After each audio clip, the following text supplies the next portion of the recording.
आज की इस वीडियो में हम जी इस चेक करेंगे इस पीसीबी को, जो कि है जी डॉलन्स का डीसी इन्वर्टर एयर कंडीशनर। और ये हमारे पास रिपेयरिंग के लिए आया है। और यहाँ पे इस तरह है कि ये पहले हमारे पास आने से पहले किसी और के पास भी जा चुका है, किसी और वर्कशॉप में। तो यहाँ पे देख सकते हैं इस वक्त इसमें जी इसका IGBT नहीं लगा हुआ है, जो कि किसी ने निकाल लिया है। बहरहाल किस रीज़न से निकाला ये अब मुझे पता नहीं। इसके बाद यहाँ पे आप देख सकते हैं कि ये IPM है। तो IPM को हम जब इसकी बैक साइड से देखते हैं तो सोल्डरिंग वाली पोजीशन पे आप देख सकते हैं कि ये सोल्डरिंग यहाँ पे कुछ काम हुआ है। इसका मतलब है कि यहाँ तो IPM को निकाल के चेक किया गया है और यहाँ फिर नया IPM यहाँ पे इंस्टॉल किया गया है। अब ये डिपेंड करता है कि किस तरह का काम यहाँ पे हुआ है, उस बंदे को ज़्यादा पता होगा। लेकिन हमारे पास चूँकि आ गया अभी ये रिपेयरिंग के लिए, तो हम देखेंगे कि क्या हम इसमें कर सकते हैं। तो सबसे पहले जो बेस्ट तरीका होगा इसको चेक करने का, वो तरीकाकार है जी इसको मल्टीमीटर के साथ चेक करना, ताकि हम इसके नॉर्मली जो है वो इसका हाई साइड को ख़ास तौर पे चेक कर लें, ताकि किसी किस्म की कोई शॉर्ट सर्किट या कोई प्रॉब्लम ना हो। क्योंकि ये पहले किसी और के पास जा चुका है, तो ये पॉसिबिलिटी मौजूद है कि वो अगर उन्होंने चीज़ें निकाली थी तो दोबारा वही पुरानी चीज़ें या फिर ख़राब चीज़ें इसमें इंस्टॉल की हों। तो इसके लिए हम क्या करेंगे कि इसको प्रॉपरली पहले मल्टीमीटर से टेस्ट कर लेंगे, ताकि फिर नेक्स्ट जो है इसमें हम इलेक्ट्रिक दे के तो और सामान और चीज़ें भी चेक कर सकें। तो चलें शुरू करते हैं जी। अब यहाँ पे फर्स्ट स्टेप में हम क्या करेंगे कि हम इसके फ्यूज़ को चेक कर लेंगे कि फ्यूज़ में कोई मसला तो नहीं है। उसके लिए हम क्या करेंगे, मल्टीमीटर को कंटिन्यूटी मोड पे ले जाएंगे और चेक करते हैं। तो फ्यूज़ इसका जी बिल्कुल ठीक है, इसमें ऐसा कोई भी इशू मौजूद नहीं है। इसके बाद देखें फिज़िकली हम देखते जाते हैं सरसरी सा कि क्या कोई ऐसा डैमेज कोई मौजूद तो नहीं है। तो देखें यहाँ पे लगा हुआ है जी इसका PTC सेंसर लगा हुआ है। तो PTC सेंसर को चेक कर लेते हैं, शायद किसी ने काम किया हो तो कोई गड़बड़ ना हो। तो इसके लिए क्योंकि किसी और वर्कशॉप से आ चुका है, तो इसके लिए हमें ये चेक करना बहुत ज़रूरी होगा। तो यहाँ पे देखें इसकी पोजीशन मौजूद है और इस वक्त हम इसको चेक कर लेंगे। और इसके लिए हम क्या करेंगे, मीटर को जी ओम्स किलो ओम्स पे ले जाएंगे। तो इसको चेक किया जब, तो देखते हैं क्या आता है जी। ये देखिए जी 50 ओम्स या 49 ओम्स जो है वो दिखा रही है इसकी वैल्यू। तो इसका मतलब है कि ये बिल्कुल ठीक है, इसमें ऐसा कोई भी इशू मौजूद नहीं है। अब यहाँ पे जो नेक्स्ट काम है वो करना होगा जी, हमें ये कैपेसिटर्स को चेक करना होगा कि क्या कैपेसिटर वगैरह तो कोई शॉर्ट सर्किट या कोई इनमें कंटिन्यूटी तो मौजूद नहीं है। क्योंकि ऐसे तो ये बिल्कुल ठीक लग रहे हैं, लेकिन फिर भी चेक करना बहुत ज़रूरी है। अब यहाँ पे ये जो कैपेसिटर हैं दोनों पैरेलली लगे होते हैं। पैरेलल का मतलब है कि अगर हम चेक करेंगे तो दोनों ही टेस्ट एक टाइम में हो जाएंगे। तो यहाँ पे हम मीटर को कंटिन्यूटी मोड पे ले जाएंगे। कंटिन्यूटी मोड पे लेके जाके तो देखें बीप की आवाज़ आ रही है, इसका मतलब है कि हमारा मीटर काम कर रहा है। अब यहाँ पे इसको चेक करेंगे और ये देखें जी अब इसने ब्लॉक कर दिया है, लेकिन इसके लिए दोबारा से क्या करेंगे, इसको हम प्रोब्स को चेंज करेंगे। प्रोब को चेंज करने के बाद दोबारा एक दफ़ा चेक करना बहुत ज़रूरी होता है। और ये देखें दोनों दफ़ा इसने ब्लॉक किया है। इसका मतलब ये है कि ये दोनों कैपेसिटर जो हैं वो ठीक हैं, क्योंकि ये DC को ब्लॉक कर देते हैं कैपेसिटर्स और AC को पास करते हैं। तो जब DC ब्लॉक हो गई तो इसका मतलब कैपेसिटर ओके। अब यहाँ पे ये जब चेक हो गया तो इसके बाद जो नेक्स्ट पोजीशन होगी वो है जी इसका नेक्स्ट पॉइंट्स। तो पॉइंट्स में सबसे पहले आता है जी इसकी, यहाँ पे देखिए ये कैपेसिटर्स को सेव करने के लिए यहाँ पे एक और रेजिस्टेंस लगी हुई है। तो ये देख लेते हैं कि क्या ये रेजिस्टेंस ठीक है कि ख़राब है। अगर ये भी ख़राब होगी तो भी जो है वो फिर काम नहीं होगा। और जो है वो कैपेसिटर अगर हम इसको सही कर भी लें तो कंप्रेसर जो है वो स्टार्ट नहीं देगा और ना ही यहाँ पे वोल्टेजेस बनेंगे। तो 300 चूँकि 320-30 वोल्ट यहाँ पे आने चाहिए IPM पे, तो फिर नहीं आएंगे तो ये काम ही नहीं करेगा। तो ये कंटिन्यूटी मोड से हम हटा के इसको ले जाएंगे जी ओम्स किलो ओम्स। तो मेरा मीटर चूँकि ऑटोमेटिक है तो ऑटो डिटेक्टर है। तो ये देखें मैं इसको जब लगाता हूँ तो इसको चेक किया तो ये जी बिल्कुल ठीक है, 4 ओम्स वैल्यू शो कर रहा है। इसका मतलब है कि ये मेरी रेजिस्टेंस भी यहाँ पे बिल्कुल ठीक है इस PCB में। अब यहाँ पे चूँकि दूसरी वर्कशॉप से आया है तो हमें बहुत ही एहतियात से काम करना है। तो हर चीज़ को प्रॉपरली चेक करना होगा, क्योंकि ठीक नहीं हो सका तो इसकी कोई वजह होगी। तो उस वजह को ढूंढने के लिए प्रॉपरली टेस्ट करना बहुत ज़रूरी है। इसके बाद जो है वो हम इसके ब्रिज रेक्टिफायर को चेक करेंगे, क्योंकि स्टेप बाय स्टेप जा रहे हैं हम। तो अब इसके ब्रिज रेक्टिफायर को चेक करने के लिए डायोड मोड पे मीटर को हम ले गए हैं। और इसके देखें मैंने पहले भी बहुत सी वीडियोज़ में बताया हुआ है कि ये जो इसकी कट वाली साइड होती है जो कि जो ब्रिज रेक्टिफायर होता है ये कट वाली साइड होती है, ये पॉजिटिव साइड होती है और ये साइड नेगेटिव होती है। यानी कि यहाँ से आपको पॉजिटिव हासिल होगा, यहाँ से आपको नेगेटिव हासिल होगा और ये दोनों सेंटर जो होते हैं यहाँ पे इलेक्ट्रिक दी जाती है। अब यहाँ पे हम चेक कर लेते हैं कि कौन से पॉइंट पे क्या सिचुएशन बन रही है, तो इसके लिए हम देख लेते हैं। तो जब हमने इसको चेक किया तो पॉजिटिव पे पॉजिटिव प्रोब लगा देंगे और नेगेटिव पे नेगेटिव प्रोब लगाएंगे। तो पॉजिटिव साइड पे पॉजिटिव, नेगेटिव पे नेगेटिव। तो यहाँ पे हमें किसी किस्म की कोई वैल्यू शो नहीं होनी चाहिए, चाहे आप पॉजिटिव प्रोब को इस तरफ ले आएँ या नेगेटिव प्रोब को इस तरफ ले आएँ, तो आपको किसी किस्म की कोई वैल्यू शो नहीं होगी। अब यहाँ पे इन दोनों प्रोब्स को आपस में एक्सचेंज कर लें और पॉजिटिव पे नेगेटिव प्रोब लगा दें और नेगेटिव पॉइंट पे पॉजिटिव प्रोब। तो देखें जी, ये एक वैल्यू शो करेगा।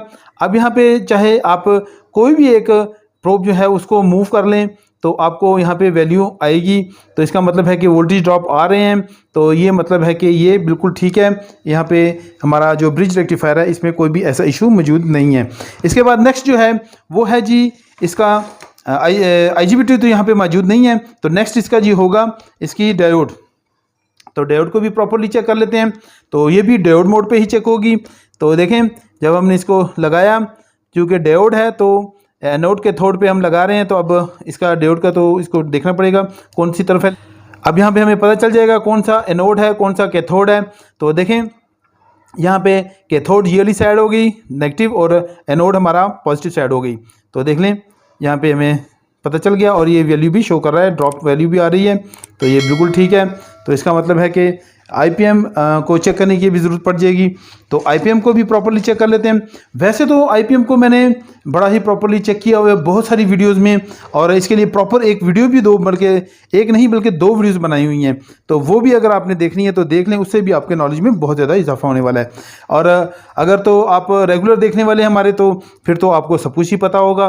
तो मैं चलिए यहाँ पे इसको चेक कर लेते हैं कि इसमें कोई फॉल्ट तो नहीं है। तो नेगेटिव पे नेगेटिव प्रोब लगाएंगे और पॉजिटिव पे पॉजिटिव प्रोब।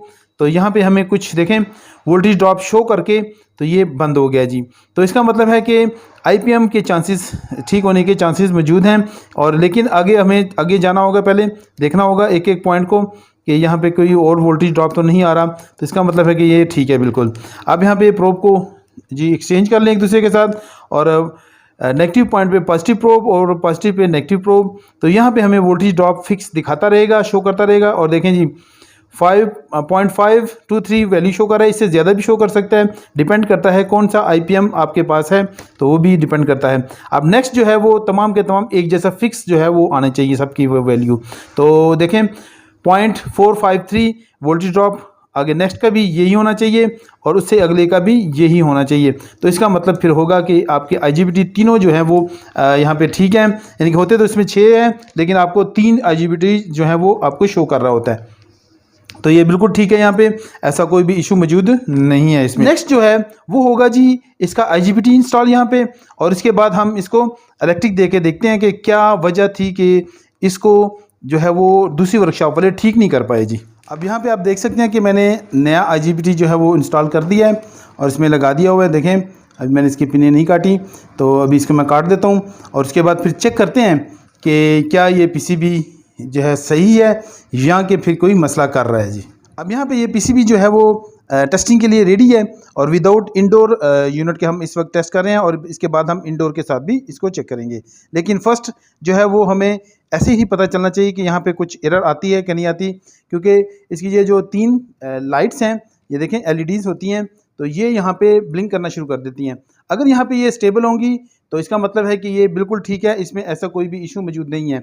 और उसके बाद फिर हम इंडोर के साथ चेक करेंगे कि वहाँ पे क्या कोई प्रॉब्लम कर रहा है कि नहीं कर रहा, कोई एरर आ रहा है कि नहीं आ रहा।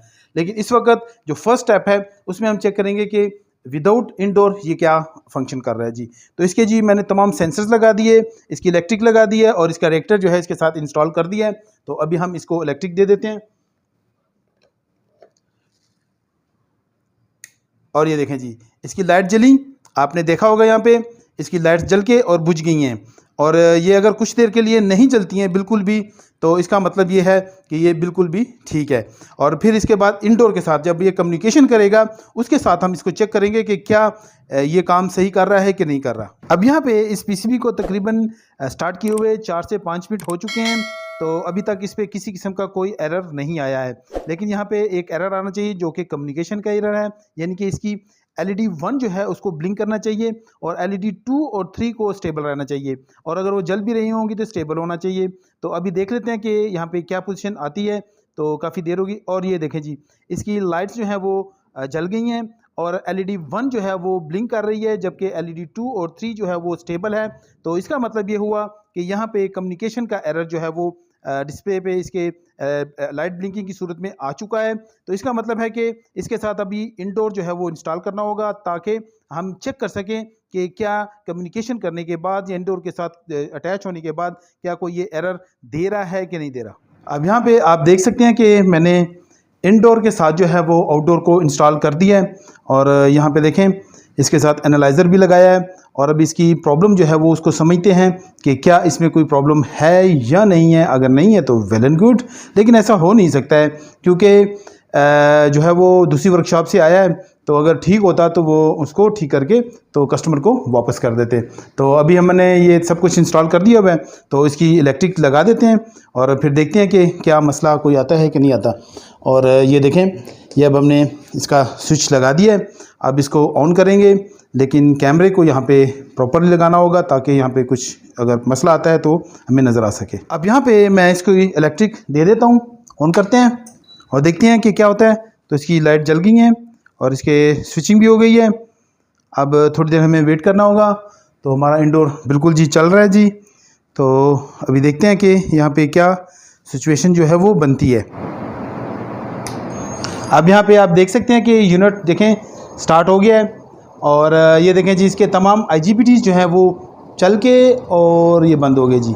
तो ये जो है इसका कंप्रेसर ने थोड़े झटके मारे हैं और तमाम IGBT ऑन हुए हैं, और देखें इसका आउटडोर फ़ैन जो है वो चल रहा है, और इसके बाद ये झटका मार के तो ये बंद हो चुका है। और यहाँ पे देखें ब्लिंक्स भी आने शुरू हो गए हैं, और ये देखते हैं कि ये किस चीज़ के ब्लिंक्स हैं। तो जो LED 1 और 2 जो है वो ब्लिंक कर रही है और LED 3 जो है वो स्टेबल है इस वक्त। तो इसका मतलब ये हुआ कि यहाँ पे F1 का एरर आ सकता है, पॉसिबल है। तो अभी इसको थोड़ी देर के छोड़ देते हैं और कुछ देर ये ट्राई करता रहेगा, तो फिर इसके इंडोर के डिस्प्ले पे हम यहाँ पे एरर जो है वो देख सकेंगे। और इस वक्त देखें ये 16 डिग्री टेम्परेचर दिखा रहा है, तो हम इसको तकरीबन छोड़ देंगे इसको और फिर देखते हैं कि डिस्प्ले पे हमें ये क्या एरर शो करता है। अब यहाँ पे इस PCB में हमें फॉल्ट की जो है वो समझ आनी शुरू हो जाएगी, और अब हम इसको एक्चुअली जो है वो ट्रेस करेंगे, क्योंकि हमने तमाम चीज़ें चेक की तो वो तो सब सही थी। और जब हमने PCB को सिर्फ अकेला यानी कि आउटडोर PCB ऑन किया था तो वो भी ठीक था। अब यहाँ पे जब इंडोर के साथ अटैच किया तो ये आपने देखा कि IGBT तमाम ऑन होते हैं और इसके बाद ये प्रॉब्लम शुरू कर देता है। और देखें जी यहाँ पे जो हमें इस वक्त एरर दे रहा है तो वो भी मैं पहले भी आपको दिखा चुका हूँ। तो ये LED 1 और 2 ये ब्लिंक किए जा रही है और LED 3 जो है वो स्टेबल है। तो इसका मतलब है कि ये F1 का एरर है। और अक्सर ऐसा होता है कि जब हम सिर्फ आउटडोर को चेक करते हैं और इसके साथ इंडोर इंस्टॉल नहीं होता है या कनेक्ट नहीं होता है, तो फिर भी अगर ये दो ब्लिंक्स आ जाएं तो इसका मतलब है कि ये F1 का एरर ही है। जैसे कि इस वक्त मेरे पास भी इंडोर के साथ अटैच होने के बाद यानी कि यूनिट पे आ चुका है, और देखिए इंडोर यूनिट हमें जो है वो इस वक्त F1 का एरर जो है वो डिस्प्ले पे शो कर रहा है। तो इसका मतलब है कि यूनिट में ये एरर मौजूद है, क्योंकि आउटडोर भी हमें सेम ही प्रॉब्लम शो कर रहा है। तो इसका मतलब है कि दूसरी वर्कशॉप से आया है, तो इस पे F1 का एरर जो दूसरी वर्कशॉप वाले हैं वो ठीक नहीं कर पाए हैं, और इस तरह से ये प्रॉब्लम कर रहा है। अब यहाँ पे हमने इसको समझना है और ट्रेस करना है कि क्या इसमें प्रॉब्लम है, क्योंकि IGBT सिर्फ मैंने चेंज किया अभी तक और F1 का एरर आया है। तो इसका मतलब है कि माइक्रो कंट्रोलर 2 IPM वोल्ट्स वो भी प्रॉब्लम हो सकती है। इसके बाद IGBT ड्राइवर और IPM खुद भी ख़राब हो सकता है। लेकिन क्या है, अब ये चेक करना पड़ेगा। तो चले इसकी 1 बाय 1 हम इसकी जो है वो तमाम कंपोनेंट्स को टेस्ट करते हैं और वोल्टेजेस खास तौर पे टेस्ट करते हैं, और उसके बाद इस PCB को ठीक करके देखते हैं कि क्या वाकई हम इसको ठीक कर सकते हैं कि नहीं। अब यहाँ पे हम आ गए हैं जी नेक्स्ट फेज़ में, और यहाँ पे हम IPM को जो है वो समझेंगे कि यहाँ पे जो इसकी पिनें हैं वो क्या क्या फंक्शन करती हैं, और इसके बाद यहाँ पे कौन सी पिन पे कितने वोल्टेजेस आने चाहिए। तो यहाँ पे इसको समझेंगे। तो इसके लिए हम देखें सबसे पहले तो इसको जूम कर लेते हैं और फिर यहाँ पे पिन नंबर 1 से स्टार्ट करते हैं। तो पिन नंबर 1 तो खाली है, तो 2, 3 और 4 नंबर पिन जो है ये बूट स्ट्रैप पिनें हैं और ये तीनों पिनें जो हैं ये फंक्शन करती हैं अंडर वोल्टेज ओवर वोल्टेज को चेक करने के लिए, और इसके अलावा कंप्रेसर ड्राइव की पोजीशन को डिटेक्ट करने के लिए ये पिनें जो हैं वो इस्तेमाल की जाती हैं। और ये तीनों कैपेसिटर भी इसके साथ सीरीज़ में लगे हुए हैं और UVW की पिनें भी इसी के साथ जुड़ी हुई हैं। तो जब कंप्रेसर स्टार्ट होता है तो इसकी जो कंप्रेसर ड्राइव की जो पोजीशन है वो भी डिटेक्ट करता है अंडर वोल्टेज और ओवर वोल्टेज होने की सूरत में भी। ये जो है माइक्रो कंट्रोलर को सिग्नल यहाँ से पिन नंबर 14 के ज़रिए से माइक्रो कंट्रोलर को सिग्नल देते हैं ताकि ये जो IPM को है बंद किया जा सके। इसके बाद जो नेक्स्ट पिन है वो है जी 5, 6, 7 नंबर पिन। तो 5 और 6, 7 पिन जो है ये यहाँ पे हाई वोल्टेजेस यानी कि जो DC हाई वोल्टेजेस आते हैं जो कि यहाँ पे हाई वोल्टेज IGBTs को चलाने के लिए, पॉजिटिव वोल्टेजेस IGBTs जो हैं उनको चलाने के लिए यहाँ पे इस्तेमाल किया जाता है। और ये तीनों पिनों पे तकरीबन 2.5 से लेकर 5 वोल्ट तक आते हैं। इसके बाद इसकी जो पिन नंबर 8 है तो ये पॉजिटिव वोल्टेजेस के साथ जुड़ी हुई है और यहाँ पे पॉजिटिव वोल्टेज आने चाहिए। तो मेरे ख्याल से यहाँ पे 15 वोल्ट आ रहे होते हैं। इसके बाद 9 नंबर पिन जो है वो खाली है, 9 नंबर पिन नॉट कनेक्टेड है और इसके बाद पिन नंबर 16 जो है वो भी नॉट कनेक्टेड है। इसके बाद बात करते हैं जी पिन नंबर 10, 11, 12। तो ये हो गए जी 5, 6, 7, 8, 9, 10। ये 10, 11, 12, 10, 11, 12 नंबर पिन जो है ये नेगेटिव सप्लाई है, लो नेगेटिव सप्लाई, जो कि यहाँ पे जो लो IGBTs हैं, लो नेगेटिव IGBTs हैं, उनको ऑन करने के लिए जो है वो इस्तेमाल किया जाता है। इसके बाद जो 13 नंबर पिन है तो वो यूज़ की जाती है जी, ये देखें ये रही जी 13 नंबर पिन। तो ये यूज़ की जाती है जी नेगेटिव सप्लाई के लिए, जो कि इसके अंदर IC है उसको ऑपरेट करने के लिए जो वोल्टेज आते हैं वो उसके साथ ये दोनों सीरीज़ में लगे होते हैं, ये नेगेटिव सप्लाई और ये यहाँ पे जो 8 नंबर थी वो पॉजिटिव सप्लाई। इसके बाद पिन नंबर 14 तो मैं आपको बता चुका हूँ कि ये फॉल्ट यहाँ पे आता है और यहाँ पे फॉल्ट आएगा और माइक्रो कंट्रोलर जो है वो फिर इस IPM को कंट्रोल करेगा।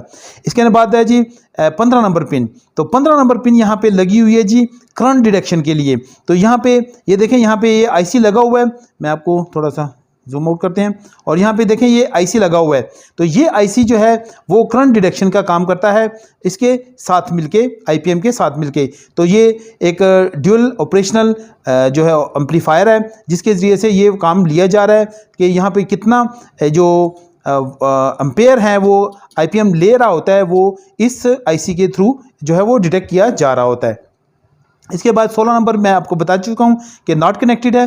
और 17 नंबर जो है ये है जी कुछ वर्जन में यहाँ पे IPMs में ये मौजूद होता है और कुछ में नहीं होता। तो इसके अंदर जी एक NTC सेंसर लगा होता है और इसका मकसद ये है कि ये IPM का जो टेम्परेचर होता है उसको चेक करता रहता है और अगर IPM जो है वो 100 डिग्री से ज़्यादा बढ़ जाए इसका टेम्परेचर तो फिर ये इसके अंदर जो IC लगे होते हैं वो सिग्नल आगे देते हैं जी FO, यानी कि इसके फॉल्ट को देते हैं, फॉल्ट डिटेक्शन को। और 14 नंबर को जाते हैं जी, 14 नंबर जो है वो फिर देता है आगे सिग्नल जी माइक्रो कंट्रोलर को। तो माइक्रो कंट्रोलर जो होता है वो फिर ऑफ करता है इस IPM को, क्योंकि डायरेक्ट IPM ऑफ नहीं होता है बल्कि कंट्रोल जो है वो माइक्रो कंट्रोलर के पास है जी। अब यहाँ पे देखें जी, मैंने एक छोटा सा फॉल्ट यहाँ पे ढूंढा है तो मैं आपको दिखाता हूँ कि जब मैं आपको वोल्टेजेस एक्सप्लेन कर रहा था और पिनें एक्सप्लेन कर रहा था तो उस वक्त ये मैंने ढूंढा है। आप यहाँ पे देख सकते हैं कि मैंने जब ये इसको फॉलो किया है जी देखने के लिए कि कौन सी पिन किधर जा रही है, तो देखें ये तीनों पिनें जो हैं ये हाई वोल्टेजेस के लिए यूज़ की जाती हैं ताकि हाई IGBTs को खोला जा सके, ओपन और ऑन ऑफ किया जा सके। अब यहाँ पे जब मैंने इसको फॉलो किया तो यहाँ पे आप देख सकते हैं कि कुछ कैपेसिटर्स लगे हुए हैं। तो ये कैपेसिटर जो हैं यहाँ पे एक तो फिल्टरिंग के लिए और बूस्ट करने के लिए, वोल्टेजेस को बूस्ट करने के लिए यहाँ पे लगाए गए हैं, लेकिन यहाँ पे 2 जो कैपेसिटर्स हैं वो मिसिंग हैं। तो ये 2 कैपेसिटर यहाँ पे होने चाहिए थे क्योंकि 3 कैपेसिटर जो है वो हाई वोल्टेजेस के लिए हैं और 3 जो है वो लो वोल्टेजेस के लिए हैं और तीनों इनके बहुत ज़रूरी हैं। अगर ये यहाँ पे मिसिंग होंगे तो यहाँ पे जो हमें प्रॉब्लम आ रही है शायद इसी की वजह से है। तो चलें यहाँ पे ये कैपेसिटर जो हैं वो बराबर करते हैं, इनको लगाते हैं वापस और दूसरे नए कैपेसिटर लगाते हैं, उसके बाद इसको टेस्ट करते हैं। अगर फिर भी फॉल्ट हुआ तो फिर जो है इसके तमाम वोल्टेजेस जो है वो चेक करेंगे कि कहाँ पे कितने वोल्टेजेस आ रहे हैं। अब यहाँ पे जो है वो मैंने कैपेसिटर्स तो चेंज कर दिए हैं बल्कि नए लगा दिए हैं, तो मैं आपको दिखा देता हूँ कैपेसिटर मैंने यहाँ पे नए लगाए हैं, ये देखें जी, कैपेसिटर मैंने नए इंस्टॉल कर दिए हैं। लेकिन यहाँ पे एक मिस्टेक मुझसे हो गई है, और मिस्टेक यहाँ पे ऐसी हुई है कि देखें ये जो तीनों वोल्ट थे, ये जो तीनों पिने हैं यानी कि 5, 6, 7, तो 8 नंबर जो है ये यहाँ पे पॉजिटिव वोल्टेज होते हैं। तो यहाँ पे मैंने जब चेक करा था तो इनके दरमियान में से दोनों टच हो गए हैं। टच होने के बाद यहाँ पे प्रॉब्लम क्या आई है वो मैं आपको बताता हूँ। तो यहाँ पे प्रॉब्लम ये आ गई है कि यहाँ पे ये डायोड नंबर जी, यहाँ पे ZD7 जो है ये शॉर्ट सर्किट हो गई है, और इसके अलावा जो इसका माइक्रो कंट्रोलर था वो भी गर्म होने शुरू हो गया है। तो ये अच्छा एक जेस्चर नहीं है, लेकिन ये शॉर्ट सर्किट हुई हुई है। तो अभी मैं आपको शो करता हूँ कि ये कैसे शॉर्ट सर्किट है, और इसके बाद इसको चेंज करते हैं और देखते हैं कि क्या यहाँ पे हमारा ये सिस्टम काम करेगा कि नहीं करेगा। क्योंकि बाकी तो चीज़ें मैंने कर दी थी, लेकिन जब मैं वहाँ पे वोल्टेज चेक कर रहा था तो वो प्रॉब्लम आ चुकी है यहाँ पे। लेकिन चलें कोई बात नहीं, अब इसको क्या करते हैं कि डायोड मोड पे ले गए, और डायोड मोड पे देखें हम इसको चेक कर लेंगे इस रेजिस्टेंस को, सॉरी इस डायोड को। तो देखें ये डायोड जो है हमें देखें यहाँ पे डायोड मोड पे 0 शो कर रही है, और इसी तरह से अगर हम दूसरी तरफ चेक करें पोलैरिटी चेंज करके तो फिर भी ये 0 शो कर रही है। और इसके साथ देखें यहाँ पर भी ये 0 ही है, और यहाँ पे भी, यहाँ पे तो ठीक होगी लेकिन इस साइड पे ये 0 शो कर रही है। तो इसका मतलब है कि ये जो डायोड है वो शॉर्ट है, और इसको हम चेंज करते हैं और देखते हैं फिर आगे क्या होता है जी। अब फ्रेंड्स ये मैंने इस तरह हुआ है इसमें कि अब गड़बड़ आ चुकी है। गड़बड़ ऐसे आई है कि जब वो शॉर्ट सर्किट वहाँ से मुझसे हुआ है, दोनों पॉइंट जुड़े हैं, तो ये माइक्रो कंट्रोलर जो है वो शॉर्ट कर गया है। क्योंकि मैंने इसकी ये डायोड निकाल ली है, ये देखें यहाँ से मैंने इसको निकाला है, तो डायोड जो है वो बिल्कुल ठीक है, उसमें ऐसा कोई भी इशू मौजूद नहीं है। जबकि ये पॉइंट जो हैं वो आपस में शॉर्ट हैं, और जब ये पॉइंट शॉर्ट हो जाते हैं तो इसका मतलब है कि माइक्रो कंट्रोलर जो है वो शॉर्ट हो चुका है। तो देखें यहाँ पे मेरे पास डायोड पड़ी हुई है, तो ये डायोड बिल्कुल ठीक है। इसमें मैंने अब इसको चेक करता हूँ और आपको दिखाता हूँ कि ये बिल्कुल ऐसा, इसमें कोई भी इशू मौजूद नहीं है। लेकिन पॉइंट जो है वहाँ पे निकालने के बावजूद भी जो है वो शॉर्ट सर्किट हो रहे हैं। तो डायोड देखें मैं साइड पे रख देता हूँ और मैं आपको चेक करवाता हूँ कि ये देखें इस तरह से अगर शॉर्ट हो जाए तो ये मतलब कि ये जो ख़त्म हो चुका है। तो देखें जहाँ पे इन दोनों पॉइंट को मैं चेक करूँगा, इन दोनों में शॉर्ट नहीं होनी चाहिए। तो देखें यहाँ पे 0 आ रहा है। इसके बाद यहाँ पे इसके नज़दीक कैपेसिटर्स होते हैं, तो ये देखें यहाँ पे 4 कैपेसिटर हैं, तो इनमें से 2 कैपेसिटर जो है वो शॉर्ट सर्किट हो चुके हैं, और ये माइक्रो कंट्रोलर के साथ हैं। देखें तो जब ऐसी पोजीशन हो जाए तो समझें कि ये micro controller out of order हो गया है। तो अब फिर से ये जो पीसीबी है ठीक नहीं हो सकेगा, क्योंकि पहले तो ये सही काम कर रहा था और इसमें प्रॉब्लम थी छोटी सी, तो वो बस काम करते हुए अब ये डिफेक्टेड हो गया, बहुत ज़्यादा प्रॉब्लम ज़्यादा बड़ी हो गई इसमें।